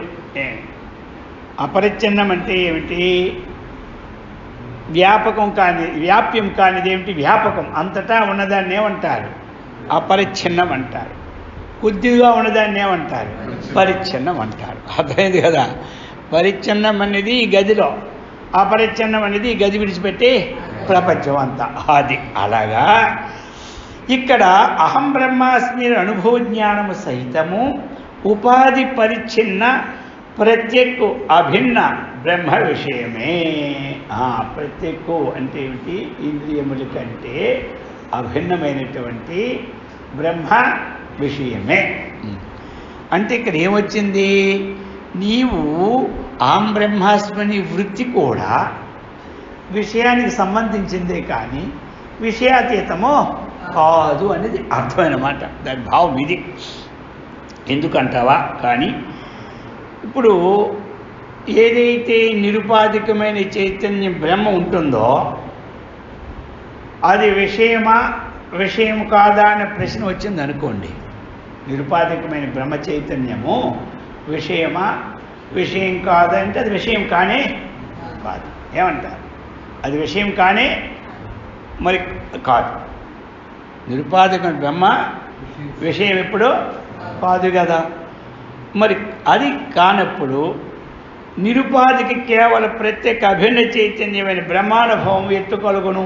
అహం బ్రహ్మాస్మి నాకు బ్రహ్మానుభవం కలిగింది అంటే ఆ బ్రహ్మానుభవం ఎలా కలుగుతుంది అని ప్రశ్న. అర్థమైందా? ఇప్పుడు అందరికి అర్థమైందా లేదా ముక్క? ఇప్పుడు నాకు బ్రహ్మానుభవం కలిగిందండి అంటారు. అనుభవం ఏది కలిగినా అది విషయం, అది కరెక్ట్ నిర్ధారణ అయిపోయిందే. ఇది అర్థం కావడం కష్టము, అందుకే నిసార్లు చెప్పడము. ఇప్పుడు మీకు అర్థమైపోయింది ఏమిటంటే అనుభవం ఏమవుతుందో అది విషయం. ఇప్పుడు కొంతమంది వచ్చి నాకు 20 ఏళ్ళ కింద బ్రహ్మానుభవం అయిపోయిందని అంటారు. వచ్చింది కూడా అనుభవం అయింది ఒప్పుకోవచ్చు, అదో పంతాలు ఒప్పుకోవచ్చు. కానీ అనుభవం అయిందంటే అడుగుతాడు పూర్వపక్షి, అనుభవం అయిపోయింది, నీకేదో అనుభవం వచ్చిందో అది విషయమా విషయం కాదా, అది ఉపాధితో కూడుకున్నదా ఉపాధి రహితమైనదా? ఉపాధి రహితమైతే నీకు అనుభవం ఎలా వచ్చింది? అనుభవం రావడంలో లేదు. ఉపాధితో కూడిందే అనుభవం. ఒక మామిడి పండు ఉపాధి, అది తింటేనే అనుభవం కలిగింది. అలా ఆ విధముగా నిరుపాధికి కేవలం ప్రత్యేక అభిన్న చైతన్యము బ్రహ్మానుభవం ఎటు కలుగుతుంది అని. అంటే ఈ ప్రకారముగా అహం బ్రహ్మాస్మి అనేది బ్రహ్మానుభవ జ్ఞానములో అహం బ్రహ్మాస్మి అనేటువంటి ఏది బ్రహ్మానుభవం ఉందో ఆ జ్ఞానములో విషయభావముతో విశిష్టమైనటువంటి విషయభావంలో విశిష్ట అంటే కూడినటువంటి ప్రత్యేక భిన్న బ్రహ్మము భాషిస్తూ ఉన్నది. భాషించింది అటు పిమ్మట ఇప్పుడు ఏమంటాడు చెప్తాను విషయం, ఆ విషయం వస్తుంది. ఇప్పుడు ఏమిటి ఇది విషయం ఎలా చెప్తారంటే ఇప్పుడు చెప్తున్నాడు మళ్ళీ ముక్క భాషకారు, దానికి తెలుగు అనువాదం చేశారులే. కాబట్టి ఎలాగంటే ఇప్పుడు 10 సంవత్సరాల కిందట నాకు బ్రహ్మజ్ఞానం కలిగేసి బ్రహ్మానుభవం పొందేశానండి అంటాడు. అప్పుడు ఏమిటది భూతకాలానికి ఈ అనుభవం చెందింది. భూత భవిష్యత్ వర్తమాన కాలానికి అతీతమైనది ఏమిటి? బ్రహ్మ. ఇది భూతకాలానికి చెందింది. అది ఇంకా మరొక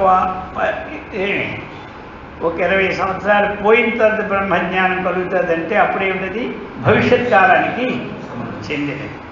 కలిగింది అంటే భూతకాలానికి అయిపోయింది, కలుగుతుంది అంటే భవిష్యత్ కాలానికి అయిపోయింది. ఏంటి కలుగుతున్నది, బ్రహ్మానుభవం కలుగుతుంది అన్న అనుభవం విషయం అయిపోయింది. ఈ విషయం అప్పుడు నాకు అనుభవం అవుతుంది. ఈ విషయం ఇంతకుముందు నేను పొందాను.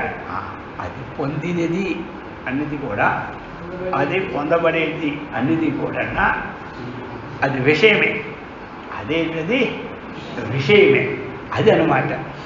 కాబట్టి అటు వెంబడిన ఈరోజు లేదా ఇంకొకసారో అహం బ్రహ్మాస్మి జ్ఞాన సందర్భంలో నా బ్రహ్మానుభవం భూతకాలమునకు సంబంధించినది, ఆ అనుభవం ఇప్పుడు లేదు.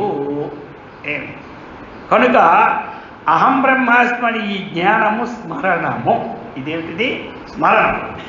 ఈ సారం చెప్తానులే మీకు, ఆ భాషకాలు ఇచ్చిన పంక్తికి చదివి చెప్తున్నా. ఈ స్మృతిలో ఏమిటి నిరుపాధికమైన కేవలమైనటువంటి ప్రత్యేక అభిన్న బ్రహ్మ విషయభావము వీడుతుంది. కాబట్టి విషయభావంతో ఉపరక్తమే భాషిస్తూ ఉన్నది. ఎలాగంటే ఇక్కడ మనకి ఇది లోకంలో విషయానికి 2 ఉంటాయి. అనుభవించిన వాడు ఒకడు, వస్తువు ఒకటి. నేను అనుభవించాను అన్న వస్తువుకి ఆధారం ఏమిటి? బ్రహ్మమే. బ్రహ్మమే. కాబట్టి ఇక్కడ 2 లేవు, ఏకమే అద్వితీయం బ్రహ్మ. ఉన్న వస్తువు ఒక్కటే. 2 ఉన్నాయా? లేవు. అందుచేత బాగుగా తెలుసుకున్నాను అన్నది కూడా అల్పమే అని చెప్తున్నాడు. నేను బాగుగా తెలుసుకున్నాను అనేది అల్పమే అని. అల్పము అన్నటువంటిది ఏమిటి అంటే శిష్యుడికి నేను ఏదో బాగా తెలుసుకున్నానని అనుకోకుండా ఉండడానికి తాత్కాలికంగా చెప్పినటువంటి విషయం శృతి. అది అక్కడ అల్పమని చెప్పినది. అది అల్పము అన్నటువంటిది అల్పము అంటే ఉపాధితో అనుభవించింది అల్పం అవుతుంది, కానీ ఉపాధి రహితమైనది ఎప్పుడు అల్పమో కాదు. అది ఎప్పుడు అల్పమో కాదు. అందుచేత ఇక్కడ ఏమిటి మనకి అహం బ్రహ్మాస్మి అన్నటువంటిది కూడా ఒక వృత్తి అన్నమాట. అయింది కదా, అహం బ్రహ్మాస్మి అనేది ఒక వృత్తి. వృత్తి. ఇప్పుడు ఇక్కడ ఇంతకుముందు ఉదాహరణ చెప్తున్నాను. ఇంతకుముందు మనం ఒక ఉదాహరణ చెప్పుకున్నాం. ఒక ముళ్ళుని తీయడానికి ఇంకో ముళ్ళు కావాలి. ఇప్పుడు ఆ ముళ్ళు తీసిన తర్వాత 2 ముళ్ళు ఏమైపోతాయి? వదిలేస్తున్నాం. అర్థమైంది కదా. ఈ ముళ్ళు ఆ తీసిన దాన్ని వదిలిపెడుతూ ఉన్నాం. అలాగనే ఇక్కడ ఏమిటి అంటే ఇప్పుడు ఇది కాదు ఇది కాదు ఇది కాదని తోసిపుచ్చిన తరువాత ఇదే అని బుద్ధిలో ఏదైతే స్థిరమైందో ఏమి ఆ నిశ్చయ జ్ఞానం బుద్ధిలో ఉండిపోయింది. ఆ నిశ్చయ జ్ఞానాన్ని ఏం పేరు పెట్టారంటే దాన్ని బ్రహ్మ సాక్షాత్కారం అని పేరు పెట్టారు. దాని సాక్షాత్కారం అని పేరు పెట్టారు. కానీ ఆ నిశ్చయాన్ని చేసినటువంటి స్వరూపము నేను అని భావన బుద్ధిలో మనకు ఉండడం. ఈ భావన ఏం చేస్తుందంటే మొత్తం వ్యాపకంలో ఈ ఉపాధి విడిచిపెట్టిన తర్వాత కలవడానికి ఇది ఒక ఉపాయం. ఉపాయం ఉన్నప్పుడు కూడా జీవన్ముక్తి అంటారు కదా, జీవించి ఉండగా ముక్తి పొందారని. ముక్తి పొందారంటే ఏమిటి? వీటన్నిటికీ సంబంధం లేనిదిగా చూపెట్టింది ఏమిటి? బుద్ధే. బుద్ధి. ఆ బుద్ధికి జడమా చేతనమా అన్నటువంటి విషయం ఇప్పుడు కావాలి. ఆ బుద్ధి జడమా చేతనం అనేది. బుద్ధి కూడా జడమే. ఇప్పుడు బుద్ధిని భాషింపచేయవాడనే నేను అనుకోవడం. ఎందుకంటే శరీరం ఉంది కాబట్టి ఒక జ్ఞానానికి సంబంధంగా నేను అనుకోవాలి అంతే. ఏమి బుద్ధిని భాషింపచేవాడిని ఎవరినో నేను. బుద్ధిలో అనుభవాన్ని నేను కాదు. బుద్ధిలో అనుభవాన్ని నేను కాదు. బుద్ధిని భాషింపచేయవాడినే నేను. అతీంద్రియం బుద్ధిగ్రాహ్యం. బుద్ధిగ్రాహ్యం అంటే ఏంటి? బుద్ధిలోనూ నిశ్చయం, బుద్ధిలో నిశ్చయం చేయడం. ఇదేమిటి? అతీంద్రియ విషయం. ఇది ఇంద్రియానికి భిన్నమైనది విషయం. అది అందుచేత ఇప్పుడు ఏమిటి? బ్రహ్మానుభవము కలిగినటువంటి అనుభవాన్ని ఇది అనుభవమని ఇదమిత్తమని చెప్పడానికి ఇది వీలు లేదు. ఇది సారం. ఇదమిత్తమని చెప్పడానికి వీలు కాదు. కాబట్టి నాకు బాగా కలిగింది అన్నవే, నాకు ఇది మన్యసి సువేదేతి దభ్రమేవాపి నోనం త్వం వేత్త బ్రహ్మణో అస్య రూపం అని చెప్పాడు. అందుచేత బ్రహ్మాకార వృత్తిని పెంచుకోవడం ఒకటి. ఇంకొక ఉదాహరణ మీకు చెప్పడమైంది. ఎలాగా? బురద నీటిలో చిల్లగింజ వేస్తే ఏమవుతుంది? ఆ బురదని కుట్టి, అది కూడా దానికి ఒక శ్లోకం చెప్పడం జరిగింది. అజ్ఞాన కలుషం జీవం జ్ఞానాభ్యాసాత్ వినిర్మలం కృత్వా జ్ఞానం స్వయం నశ్యే తెలగా కథకరేను. కథకరేను ఏంటంటే చిలగించ. ఇప్పుడు అజ్ఞాన కలుషం జీవం. అజ్ఞానం కలుషం ఏమంటే దేహాత్మభావంతో ఉన్న జీవం ఉన్నప్పుడు జీవం వచ్చింది. ఇప్పుడు జ్ఞానాభ్యాసం ఏంటి? అహం బ్రహ్మాస్మి అన్నటువంటి జ్ఞానాభ్యాసం చేసినప్పుడు ఏమైపోయింది? ఈ దేహమే నేను భావం పూర్తిగా పోయింది. దేనివల్ల? ఈ అభ్యాసం వల్ల. అందరికి అర్థమవుతుందా? అహం బ్రహ్మాస్మి అన్ని భావం వల్ల శరీరేంద్రియాదులు బ్రహ్మము కాదు అనే, శరీరేంద్రియాలు బ్రహ్మం అనే భావన ఇంతకు ముందు ఉండేది కదా, అది ఇప్పుడు ఏమైపోయింది? దీనివల్ల అది పోయింది. శరీరం నేను కాదు, ఇంద్రియాలు నేను కాదు, మనస్సు బుద్ధ్యాదులు నేను కాదు అన్నటువంటి భావం ఏమైపోయింది? పోయింది. పోయిన తరువాత ఇక్కడ రెండు ఉన్నాయి పదాలు, మనం వాడే పదాల్లో. ఒక పదం పోతుంది. ఏమి? చిల్లగింజ. చిల్లగింజ పదం ఏమిటి? అహం, నేను బ్రహ్మము అన్నట్టు. ఇక్కడ అహం వృత్తి నేను ఉన్నప్పుడు బ్రహ్మం విషయం అయిపోయింది. ఏమైపోయింది? ఏమి? అహం బ్రహ్మ రెండు పదాలనేవి ప్రయోగించని వీలు పడదు. అది తెలుసుకోవాలి కదా మొట్టమొదట. ఆ వృత్తిని పోవడానికి ఈ బ్రహ్మని చెప్పడం జరిగింది. తదేవ బ్రహ్మత్వం త్వం తదేవ బ్రహ్మ. అది బ్రహ్మగా తెలుసుకోమన్నాడు. ఒకవేళ అది నేను బ్రహ్మగా తెలుసుకున్నానని నాకు బాగా తెలిసింది అనుకుంటామంటే కాదన్నాడు ఇక్కడ. ఇందులో చాలా కూడా అర్థమైన మాట ఏంటా? ఇప్పుడు ఏమైపోయింది? ఈ బ్రహ్మం అన్నటువంటిది లాస్ట్కి ఏమైపోయింది? వృత్తి. నేనైనా ఉండాలి, బ్రహ్మమైనా ఉండాలి. రెండు ఒకటే అర్థం. రెండిటికి అర్థం ఏమిటి? ఒకటి. ఇప్పుడు తానుగా నిలిచిపోతాడు. ఇప్పుడు ఏమైపోయింది? బ్రహ్మాకార వృత్తితో ఆ అనాత్మాకార వృత్తిని ఛేదించి తానే ఇప్పుడు అనుభవం పొందేవాడు కూడా ఎవడు లేడు. అనుభవం పొందే బుద్ధికి ప్రకాశం చేస్తున్నది నేనే కాబట్టి ఆ బుద్ధి అనుభవము నాకు సంబంధం లేదు. అది అంతవరకు మనకు అనుభవం వచ్చింది అనుకోవాలి. అర్థమైందా? అహం బ్రహ్మాస్ అహం బ్రహ్మాస్మి అనే మంత్రములో ఈ వృత్తిని పోగొట్టి తానుగా ఉండిపోతాడు. అంటే ఏమిటి? సర్వాంతర్యామి అయినటువంటి బ్రహ్మమే భావంలో భావం అనేది ఏంటంటే మానవ శరీరం కాబట్టి మనము ఒక భావాన్ని పెట్టుకోవడం అది సహజం. ఆ భావానికి నేను అతీతుడనే జ్ఞానం ఉంచుకోవడం అది కావాలి. ఏమి? అతీతుడనే జ్ఞానభావం అది ఉండాలి. అది ఇక్కడ ఒక భావాన్ని తీసిస్తే ఇంకో భావం, అనాత్మభావం పోవడానికి బ్రహ్మభావం పెట్టుకున్నాం. అదేదా? తాను బ్రహ్మము కంటే భిన్నముగా ఉంటే కదా ఆ భావన పెట్టుకోవాలి. ఇప్పుడు రహస్యం వచ్చింది బయటికి. అర్థమైంది కదా అందరికీ? తాను బ్రహ్మము కంటే భిన్నముగా ఉన్నాను అనుకుంటే ఏమి బ్రహ్మభావన ఉండవలసిన అవసరం. ఇప్పుడు ఏదీ లేకపోతే ఏ సాధన లేకుండా ఉన్నట్టు ఉంటారు. కాబట్టి ఒక సాధనలో అతీతమైన బ్రహ్మభావన పెట్టుకోవాలన్నటువంటిది సాధనకి మనకు ఉంది. కాబట్టి ఇప్పుడు ఏమైపోయింది, ఇక నేను ఆ పరబ్రహ్మము అన్న భావం నిత్యమైపోయిన తరువాత తనకంటే భిన్నమైన అనుభవం తనకు అవసరం,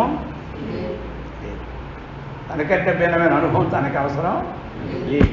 అనుభవించడానికి అతీతం నేను, అనుభవించింది బుద్ధి. అనుభవం ఎక్కడ ఉంటుంది? బుద్ధి. నా శక్తి ద్వారా బుద్ధికి నేను బుద్ధి అనుభవించింది, నేను ఎలాగవుతాను? నా శక్తి ద్వారా బుద్ధి పనిచేసి ఏది అనుభవం పొందిందో ఆ అనుభవం నేను కాదు. ఇక్కడ మనమేమిటి, అన్నిటినీ తోసిపుచ్చుకొని అహం బ్రహ్మాస్మి భావం వచ్చిందంటే ఆ బ్రహ్మాత్మ భావం నేను అని నిర్ధారణ అయిపోతుంది. కాబట్టి ఆ వృత్తి మళ్ళీ తనకు తానే వదిలేస్తుంది. దీనికి ఒక ఉదాహరణ మీకు చెప్పాను ఇంతకుముందు. ఏమిటి, తనకున్న పేరుని తాను ఎన్ని రోజులు అనుకుంటాం, రోజు ఎన్నిసార్లు జపం చేస్తాం. తనకి తల్లిదండ్రులు పెట్టిన పేరుని తాను ఎన్నిసార్లు జపం చేస్తే చెప్పండి. ఇప్పుడు అది కావాలి, అది ఇక్కడ అంత కూడా అర్థం పెట్టాడు. ఇప్పుడు తన పేరు పెట్టాడు చిన్నప్పుడు. ఇప్పుడు ఆ పేరు బలం కావాలి మనకి, అర్థమైందా? కావాలి. ఆ పేరు తాను మాటిమాటికి మర్చిపోతుంటే ఏం చేయాలి? ఇప్పుడు రోజు అనుకోవాలి. ఓ నోట నేను తెల్లారు లేచి నేను రోజు అనుకుంటుండాలి, అహం సంపూర్ణానంద, అహం సంపూర్ణానంద. ఆయన అనుకోవాలి నేను కృష్ణరాజని, మీరు అనుకోవాలి అన్నపూర్ణమ్మని అనుకోవాలి. ఎప్పుడు మర్చిపోతే మర్చామా మనం? లేదు. పేరు వేరేగా మనం వేరే ఉన్నామా? లేదు. అలాగని బ్రహ్మ వేరు మనం వేరు అని నిశ్చయం అయిపోయిన తర్వాత ఇంకా ఈ వృత్తి వృత్తి ఉపాధి అయినా నిరుపాధికమైన స్వరూపం నేను. కాబట్టి అక్కడికి వచ్చేసరికి ఆ వృత్తి ఏమైపోతుంది? పోతుంది. ఇది కథ. ఎంత కథ ఉంది ఈ శ్లోకంలో, ఈ మంత్రంలో. ఇంకెలాంటి మంత్రం ఇంకోటి ఉందిలే, కానీ అది ఇప్పుడు గట్టిగా ఇప్పుడు అర్థం అయిపోయింది కాబట్టి అది వెళ్ళిపోతుంది మళ్ళీ వారం. అందుచేత మరి ఈ ప్రకారముగా శిష్యుడు చెప్పిన దానికి మనకి గురువుగారు ఆ విధంగా బోధించారు. వారికి బోధించి అటువంటి అహం బ్రహ్మాస్మి అన్నటువంటి ఆకారాకార వృత్తి ఏదైతే ఉన్నదో ఆ వృత్తిని మాత్రం మనం స్థిరం చేసుకుంటే ఆ వృత్తికి తనకి భేదమేమీ లేదు. మనకి అనాత్మభావన వృత్తి గట్టిగా ఉంది కాబట్టి ఈ వృత్తిని పెట్టుకోవాలి. ఇది మోక్షానికి హేతువైన వృత్తి కాబట్టి ఈ వృత్తి ఆటోమేటిక్గా స్వరూపమే నేను భావం ఎప్పుడు వచ్చిందో ఇంకా ఆ వృత్తి కూడా తాదాత్మ్యం చెందిపోతుంది, కానీ ఇంకో తిరిగిపోదు. అటువంటి స్వరూపాన్ని చక్కగా అటువంటి అఖండాకార వృత్తి ద్వారా ఈ బ్రహ్మవృత్తికి కూడా నేను ఎవరనో సాక్షినే. ఈ బ్రహ్మవృత్తి కూడా నా వల్లనే బుద్ధిలో ప్రకాశింప జరుగుతూ ఉన్నది అన్న భావం నిత్య విజ్ఞానాన్ని మనకి చక్కగా అమ్మవారు ఆ యొక్క శంకరాచార్యుల వారిచ్చి సదా రక్షించుగాక. ఓం సహనా భవతు సహనౌ భునక్తు సహ వీర్యం కరవావహై తేజస్వినావధీతమస్తు మా విద్విషావహై. ఓం శాంతి శాంతి శాంతి. ఓం ఆప్యాయంతు మమాంగాని వాక్ప్రాణస్యక్షుశ్రోత్రమధోబలమింద్రియాణి చ సర్వాణి సర్వం బ్రహ్మోపనిషదం మాహం బ్రహ్మ నిరాకుర్యాం మా బ్రహ్మ నిరాకరోత్. అనిరాకరణమస్తు అనిరాకరణమస్తు. తదాత్మని నిరతీయ ఉపనిషత్సు ధర్మాస్తే మయి సంతు తే మయి సంతు. ఓం శాంతి శాంతి శాంతి. హరి ఓం.